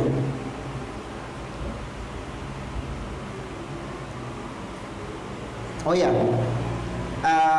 laqad kana lakum fi rasulillahi uswatun hasanah. Kata dia, telah ada pada diri Rasulullah suri tauladan. Jadi Rasulullah itu, kata dia, adalah contoh terbaik. Maka kita harus mencontoh Nabi. Apakah bisa mencontoh Nabi sampai total? Bisa, katanya. Tuh. Karena Allah memerintahkan kita untuk meniru Nabi, maka berarti pasti kita bisa meniru Nabi secara totalitas. Alhamdulillah. Bisa nggak jamaah seorang, ya kita ini, seperti kita ini, bisa menyamai levelnya Nabi, mencontoh Nabi sampai plok persis seperti Nabi? Bisa? Jangankan Nabi, Abu Bakar As-Siddiq, para sahabat Nabi, memang kita diperintahkan untuk menirunya. Bisa nggak kita mencapai level mereka? Nabi sendiri mengatakan, la tasubbu ashabi walau anna ahadakum anfaqa mithla uhudin dhahaban ma balagha mudda ahadihim wala nasifahu. Seandainya kalian menyedekahkan emas sebesar gunung Uhud, itu tidak menyamai pahala sodakohnya sahabat dengan satu mud, satu genggam ini. Bahkan jangankan satu mud, separuhnya saja nggak akan bisa menyamai. Ngawur luar biasa. Nah, ketika kita memperingatkan dari dai-dai seperti ini yang memang menyimpang sesat dengan bukti, bukan karena kita ini hasad. Ustadz hasad ya, karena dia ini ya terkenal, lebih terkenal daripada antum, lebih viral daripada antum. Naudzubillah. Enggak. Tapi di sini muncul dari kecemburuan kita terhadap agama. kehormatan syariat Islam lebih layak dijaga daripada kehormatan si ustadz itu? Saya jawab, iya. Jangan belani menjaga kehormatan ustadz ini, kan kesian, dia harus dijaga kehormatannya. Loh, gimana dengan kehormatan agama yang sudah diinjak-injak sama dia? Kok nggak kau jaga juga? Ya, maka ketika kita peringatkan orang dari kesesatan si dai ini, muncul baperiyun, orang-orang baper tadi. Kesian, kalau dia balik ke agamanya lagi gimana? Kalau memang dia kembali ke agamanya, itu adalah sebuah kebaikan bagi umat, agar umat tidak tersesat dengan isinya, maka lebih baik.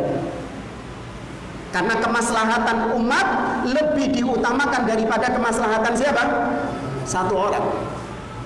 Ini bukan berarti kita mendoakan dia murtad, tidak. Kita mendoakan semoga dia tetap istiqomah di atas Islam. Namun tadi banyak-banyak belajar dulu. Tapi ya memang saya nggak bisa 100% menyalahkan si ustadz ini. Kesalahan terbesar itu justru dari kaum muslimin yang suka heboh, ya suka heran, suka viral dengan sesuatu hal yang baru. Iki ono ustadz, ada orang mu'alaf dengan gelar yang mentereng, mantan pastor. Harusnya mantan pastor itu disuruh apa? Belajar, suruh duduk dengarkan, karena agama baru bagi dia. Tapi karena sebagian orang Islam ini tadi sukanya yang heboh-heboh, dikasih panggung, dikasih titel ustadz, disuruh ngisi kajian, akhirnya sekarang sibuk apa dia? Sibuk ngisi kajian. Belajar kajian, belajarnya kapan? Wallahu a'lam, kalau sempat. Ada artis baru tobat, ya, Masya Allah dulu yang joget-joget itu artisnya, tobat dia, alhamdulillah dia bertobat. Dan saya melihat tulus tobatnya, sampai dia menitikkan air mata. Kita melihatnya ya dari kasat mata, tulus tobatnya. Dan kita berharap ketika itu istiqomah di atas hidayahnya. Namun gara-gara sebagian jamaah, sebagian orang, ya ini yang merusak itu memang orang-orang seperti itu. Karena dia ini mantan artis, maka diundang ngisi pengajian. Awalnya cuma sebatas menceritakan bagaimana mendapatkan hidayah, ya, perjalanan spiritual, ya. Gimana mendapatkan hidayah? Saya dulu hidupnya begini. Namun setelah mendengarkan ustadz ini, saya merasa mendapatkan hidayah begini. Awalnya seperti itu.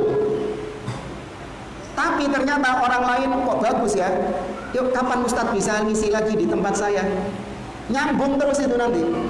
Hanya roadshow keluar kota. Belajarnya kapan? Padahal orang yang baru hijrah, baru tobat dari maksiat, itu kewajibannya apa dulu? Belajar yang banyak dulu dia, untuk menguatkan pondasinya. Karena orang yang baru hijrah ini masih apa pondasinya? Masih rapuh, masih labil. Ada angin sedikit terus apa? Roboh, dan roboh tenanan jamaah. Ya kan?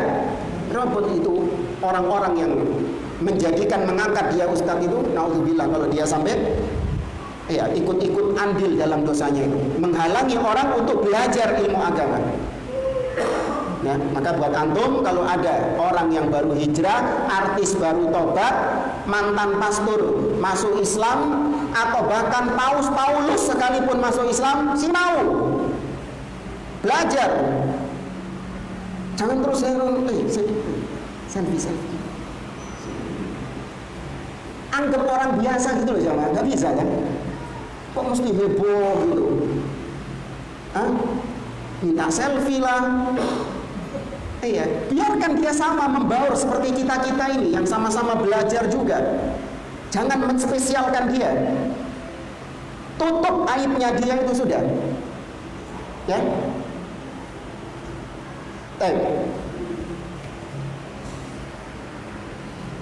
Karena sudah ini ya 10:30 ya. Karena waktunya tidak mencukupi, sebenarnya masih banyak ini apa yang disampaikan oleh beliau tentang orang-orang yang anti terhadap tahdir dan syubhat-syubhatnya. Di antaranya tadi riba, belum kita bahas. Ustadz, jangan gibahin orang, karena tahdir itu konsekuensinya memang gibah. Ada juga yang mengatakan, Ustadz, kenapa nggak tabayun dulu? Kenapa nggak tabayun dulu? Ngomong 4 mata dulu, nasihati 4 mata dulu. Padahal namanya kesesatan, kesalahan yang diucapkan secara umum, maka bantahnya juga apa? Secara umum. Berbeda dengan kesalahan yang dia sendiri melakukannya, antara dia dengan Allah Subhanahu wa Ta'ala, baru kita menasehatinya secara 4 mata. Anda memergoki, ada seorang yang dia minum khamr di kamarnya, ya, pintunya sudah ditutup semuanya, lali ngunci, sudah ditutup cuman lali ngunci. Anda masuk, jebret, konangan, ya. Maka apa pantas disebar? Tidak. Nasihati, iya, diluruskan, ditahdir, tapi tahdirnya apa? Langsung 4 mata. Tapi kalau dia mengatakan di depan umum khamr itu halal, diglokok. Mentahdirnya gimana? Langsung depan umum, melo-melo ini, sesat ini, ngawur ucapannya. Di depan umum gak ada masalah. Kok baper? Ya, wallahu a'lam bishawab. Ya, saya kembalikan ke moderator. Jazakallahu khairan. Ini ada 3 pertanyaan yang masuk. Tapi sebelumnya kepada para jemaah bagi yang ingin bertanya dimohon untuk menulis di kertas. Langsung saja kami sampaikan pertanyaan yang pertama. Bagaimanakah adabnya mentahdir seseorang itu, Ustaz? Apakah di tempat ramai atau di tempat yang sepi? Kemudian yang kedua, Cek ulangi lagi, nggak jelas. bagaimana adabnya mentahdir seseorang itu, apakah di tempat yang ramai atau di tempat yang sepi? Barusan biji terakhir ya. Jadi memang apa saya potong. Kan terkadang belum selesai materinya itu sudah bertanya dulu. Seharusnya sabar dulu. Ya, baru kemudian tahu apa maksudnya itu. Jadi pernah dikisahkan Luqman itu yang Allah sebutkan dalam surah Luqman, walaqad ataina Luqmanal hikmah. Disebutkan oleh para ulama ahli tafsir, beliau itu satu zaman dengan Nabi Daud alaihissalam. Dan Nabi Daud punya kekuatan, dia diberikan kekuatan oleh Allah itu. Kata Allah, wa alanna lahul hadid. Kami lunakkan besi di tangannya Nabi Daud. Jadi Nabi Daud itu kalau megang besi, besi itu bisa menjadi lunak. Nah, Nabi Daud itu pernah bertemu dengan Luqman. Ketika itu Nabi Daud sedang melunakkan besi. Maka Luqman itu kebelet ingin bertanya kepada Nabi Daud, untuk apa kau melunakkan besi ini? Sudah ngempet, tapi ditahan sama Luqman. Sabar dia. Sampai akhirnya selesai, ternyata Nabi Daud bikin baju perang. Ya, akhirnya Nabi Daud bikin baju perang. Nah, dari situ Luqman nggak jadi bertanya. Kenapa? Karena sabar dia nunggu itu loh. Nah, ini nyindir halus kan. Yang kedua. Yang kedua, pertanyaan ini, Ustaz. Apa bedanya tahdir dengan nasihat? Nah, tahdir dengan nasihat itu umum dan khusus. Nasihat itu lebih umum, sedangkan tahdir itu sifatnya lebih khusus lagi. Maka tahdir itu adalah bentuk nasihat. Makanya tadi ucapannya Yusuf bin Asbad, beliau mengatakan ketika ditegur sama Abu Saleh Al-Farraq, Yusuf bin Asbad mengatakan, waihaka ya Ahmad, hadhihi nasihat. Celaka kau wahai orang yang bodoh, ini adalah nasihat. Ya, itu adalah nasihat. Mungkin pertanyaannya itu yang lebih layak itu, apa bedanya nasihat tahdir dengan ta'yir? Apa ta'yir itu? Ta'yir itu ngenyek, mencela. Ya, itu baru ada pembahasannya. Apa bedanya mentahdzir yang merupakan nasihat dengan mencela? Karena ada orang yang mengatakan bahwa mentahdzir itu mencela, bentuk celaan. Nah, maka ada kaidahnya. Disebutkan oleh para ulama, kalau ternyata tahdzir itu dalam perkara-perkara duniawi atau perkara-perkara agama yang memang ada maslahatnya di situ, maka tahdzir ini jadi nasihat.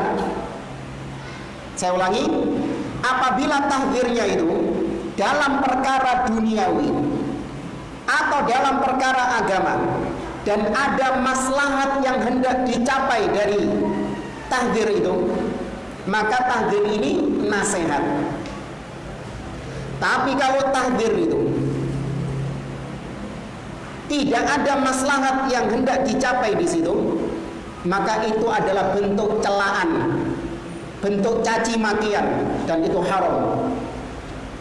Ya, ini berdasarkan sabda Nabi SAW ketika ditanya oleh seorang sahabiyah yang bernama Fatimah bintu Qais. Ya, Fatimah bintu Qais ini dilamar sama 3 orang pria sekaligus. Ya nggak sekaligus ya, maksudnya gantian gitu loh. Gak 3 orang ini janjian ngelamar, bukan. Ya, maksudnya yang satu datang kemudian besoknya ada lagi gitu. Ada yang tahu siapa 3 orang ini? Yang pertama Abu Jahm. Ya, yang pertama namanya Abu Jahm. Yang kedua Muawiyah bin Abi Sufyan. Dan yang ketiga siapa? Ya ini nanti yang jadi suaminya dia, Usamah bin Zaid. Ketika ditanya, ya Rasulullah, ada 3 orang yang melamarku itu, maka bagaimana menurutmu? Kepada siapa aku menikahinya? Maka Nabi mentahdzir 2 orang. Ya, Nabi mentahdzir, memperingatkan Fatimah dari 2 orang. Yang pertama Abu Jahm. Nabi mengatakan, wa amma Abu Jahm, adapun Abu Jahm, fala yadau asahu an atikihi. Adapun Abu Jahm, dia itu tidak pernah meletakkan atau dia tidak pernah meninggalkan tongkatnya dari pundaknya. Bisa 2 maknanya. Bisa dia sering bepergian. Nah, ini artinya bepergian kan? Suka safar, engkau kon ditinggal kamu bojomu. Kon ora biambek dhek, ditinggal lunga terus kon. Gitu maksudnya. Apa yang kedua? Tongkat yang nggak pernah lepas, maksudnya apa? Memukul. Baik, ini menyebutkan cacatnya enggak? Iya, di depan Fatimah bintu Qais. Tapi ada maslahat yang hendak dicapai sama Nabi di situ, meskipun maslahatnya maslahat duniawi. Baik, kemudian Muawiyah disebutkan oleh Nabi SAW, wa amma Muawiyah fasu'lukun la malalahu. Adapun Muawiyah bin Abi Sufyan, dia itu miskin, nggak punya harta. Ya, dia miskin, tidak memiliki harta. Fa'ankihi Usamah, rabiyo karo Usamah. Ya, maka ini bentuk nasihat kepada Fatimah bintu Qais, karena ada maslahat yang hendak dicapai. Ya, maka berarti tahdzirnya Nabi itu nasihat. Ya, bukan ta'ir, bukan mencaci maki, bukan mencela. Itu wallahu a'lam. Pertanyaan selanjutnya Ustaz, ini dari akhwat. Assalamualaikum Ustaz, kami ingin menanyakan bahwa ada sebagian Ustaz Salafi yang jika berdakwah tidak mau melalui dengan media elektronik karena dengan alasan bahwa nanti ketika berhadapan dengan amat tidak ada hijab. Apakah ini termasuk kehati-hatian atau berlebihan? Ya, itu termasuk kehati-hatian, warok. seorang memilih untuk tidak mau bermedsos misalnya, ya, karena dia yang tahu tentang hatinya dia sendiri, bahwasanya dia imannya lemah, ya, dia itu khawatir kalau mungkin dia di medsos, ya, dia khawatir nanti akhirnya timbul fitnah, akhirnya nanti medsosnya itu terkenal, akhirnya dia membuka pertemanan dengan akhwat misalnya. Dia khawatir terjatuh dalam hal-hal demikian, meskipun dia secara asal tidak mengharamkan, ya, kecuali kalau memang dia mengharamkan, dia mentahdir ustadz-ustadz yang, ya, pakai video misalnya, dia tahdir, dia katakan itu ahli bid'ah, nah ini menyimpang. Karena para ulama menyebutkan bahwa wasilah-wasilah seperti ini mubah, seorang tidak dibid'ahkan dengan wasilah-wasilah demikian. Dan para ulama-ulama kibar, ya, mereka memiliki channel-channel YouTube, ya, seperti Syekh Abdul Aziz Ar-Rayis, ya, bahkan Syekh Saleh bin Fauzan Al-Fauzan juga muncul di siaran-siaran televisi, di syuting beliau, ya, nggak ada masalah. Itu bentuk warok, kehati-hatian. Nah, wallahu a'lam. Selanjutnya Ustaz, bagaimana sikap kita ketika memperingati saudara yang melanggar syariat itu? Jawabannya selalu ini adalah hak asasi manusia dan nggak bisa mengurusi. Orang seperti ini diamalkan saja. Iya. Ya sama, kita hanya menyampaikan nasihat. Tidak ada dalam syariat itu memaksa, ya. Tidak ada di dalam syariat itu kita dibebankan oleh Allah untuk bisa merubah seseorang. Artinya kalau orang itu nggak berubah, kita berdosa. Enggak. Jangankan kawan kita, ya, istri, anak, itu memang tanggung jawab kita. Yang kita diwajibkan untuk mendidik istri kita, mendidik anak-anak kita. Namun tetap kita tidak dibebankan untuk merubah anak kita, dalam artian kalau anak kita nggak bisa berubah, maka kita akan diadab sama Allah Subhanahu wa Ta'ala. Tidak ada demikian. Yang wajib bagi kita sebatas apa? Menyampaikan. Wajib anak dididik dengan pendidikan agama yang benar, dididik dengan tauhid, dididik dengan akhlak yang baik. Semampu kita sudah, semaksimal usaha kita. Ternyata Allah tidak memberikan hidayah kepada sang anak. Ya.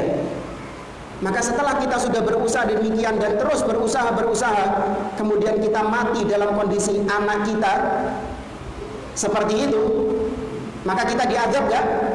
Tidak.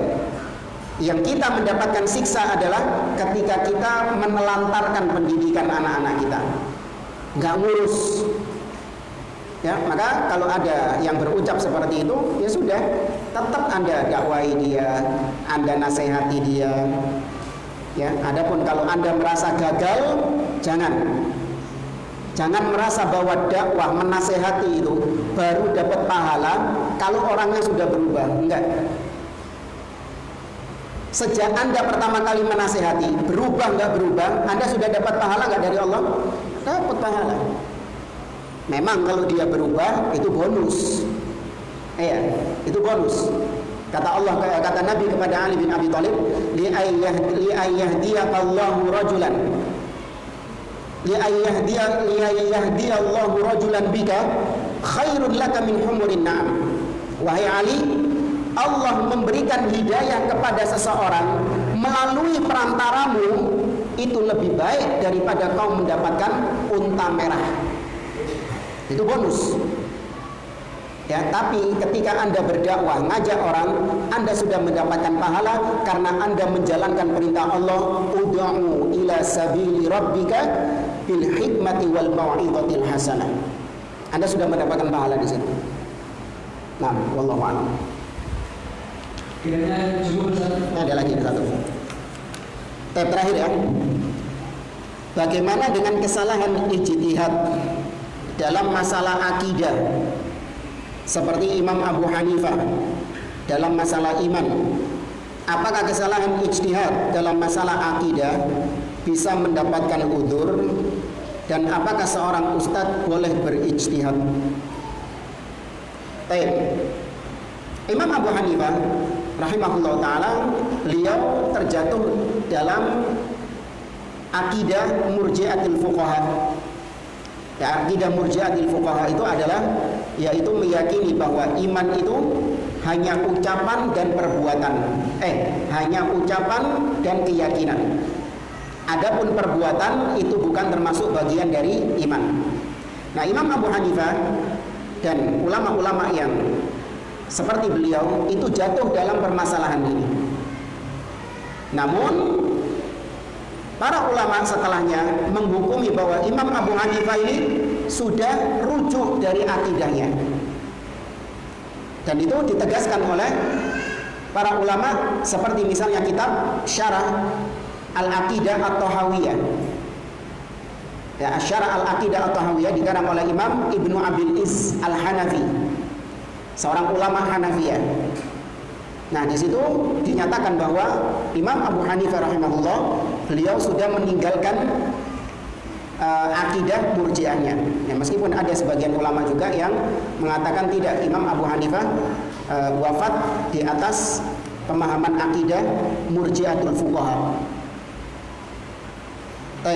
Adapun kesalahan-kesalahan ijtihad dalam masalah akidah, apakah bisa mendapatkan udzur? Kalau dia berangkat dari pemahaman salaf, dari akidah salaf, kemudian hasil yang didapatkannya itu error, maka dia diberi udzur. Kenapa diberi udzur? Karena dia berangkat dari pemahaman yang benar. Berbeda dengan kalau dia berangkat dari pemahaman yang keliru, dari pemahaman ahli bid'ah, maka meskipun benar tetap salah. Paham jamaah? Ahli bid'ah ini meskipun benar tetap tidak kita terima. Ahlus sunnah meskipun salah, kesalahan tidak kita ikuti, namun orangnya tetap kita terima. Dari mana lihatnya? Dari berangkatnya dia, dari mana dulu? Konsepnya dia memahami agama ini bagaimana dulu? Saya kasih permisalan. Nah, ini kejadian nyata dulu. Atau mungkin Anda juga pernah merasakannya dulu ketika sekolah ya. Ada pelajaran matematika dulu. Perkalian ya, apa dulu sin cos itu apa? Hah? Ya, sampai sekarang Anda nggak paham gitu. Akar berapa ini? Ya. Tapi ketika ujian, waktu ujian sekolah itu, saya bawa kalkulator. Ya. Kalkulatornya itu keren gitu. Jam. Ya, ada jam itu. Ini kalau dibuka ada kalkulatornya. Gitu. Pakai kalkulator. Tapi ternyata itu sudah saya jawab semua itu. Ada berapa soal itu saya jawab, saya hitung pakai kalkulator semua. Perkalian, pembagian, akar ini, kuadrat dan seterusnya. Selesai dikumpulkan. Kemudian setelahnya, berapa hari berikutnya, hasil ujiannya dibagikan sama guru. Tahu antum saya dapat nilai berapa? Kok bisa? Bukan ketahuan nyontek. Karena dulu ketika menjawab soal matematika itu harus dengan apanya? Dengan rumusnya, dengan caranya. Diketahui, kan? Ya kan? Diketahui, ditanyakan jawabannya. Itu satu soal bisa sampai 1 lembar. Paham ya? 1 lembar itu 1 soal dong. Terus biasanya pakai coret-coretan, ya kan? Isinya coret-coretan. Saya nggak pakai coret-coretan dulu. Ya, ada yang dulu itu teman kita pakai buku sabak atau buku sabak. Anak kok ngerasa tuwek dhewe sama. Zaman antum nggak ada buku sabak itu. Hah? Ada kan? Iya, yang di kelintek itu loh, buat coret, buat hitung-hitung lagi. Nah, saya jawabnya langsung jawabannya. Nggak ada pakai diketahui, ditanyakan caranya, sudah pakai kalkulator. Bener, gurunya nggak nggak kelihatan itu kalkulatornya itu. Wong saya di belakangnya teman saya, nggak kelihatan. Tapi disalahkan sama gurunya, protes. Loh, kok disalahkan ini? Kata dia, iya kau jawab ini pakai cara apa? Caramu ini sudah salah. Meskipun jawabannya benar, saya salahkan karena kau berangkat dari cara yang salah.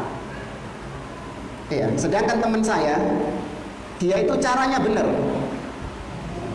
Caranya benar dia. Cuman dilihat sama gurunya itu, gara-gara dia keliru nulis angka 7 seperti angka 1. Kelirunya cuma di situ dong. Dia keliru nulis angka 7 jadi angka 1 sehingga sampai bawah salah. Hasilnya salah. Maka tetap disalahkan sama gurunya, dikasih coret merah, tapi dikasih nilai setengah. Kenapa? Caranya benar. Tuh, demikian juga antara seorang ustadz yang berangkat, ulama yang berangkat dari pemahaman yang benar, dan ustadz atau ulama yang berangkat dari pemahaman yang salah. Itu seperti itu ibaratnya. Ini antum kembangkan sendirilah. Ya. Baik, ada wallahu a'lam bishawab. Mungkin ini yang bisa kita sampaikan. Jazakumullahu khairan. Kita akhiri majelis kita. Subhanakallahumma wa bihamdik, asyhadu an la ilaha illa anta astaghfiruka wa atubu ilaik. Wa akhiru da'wana alhamdulillahi rabbil alamin. Assalamualaikum warahmatullahi wabarakatuh.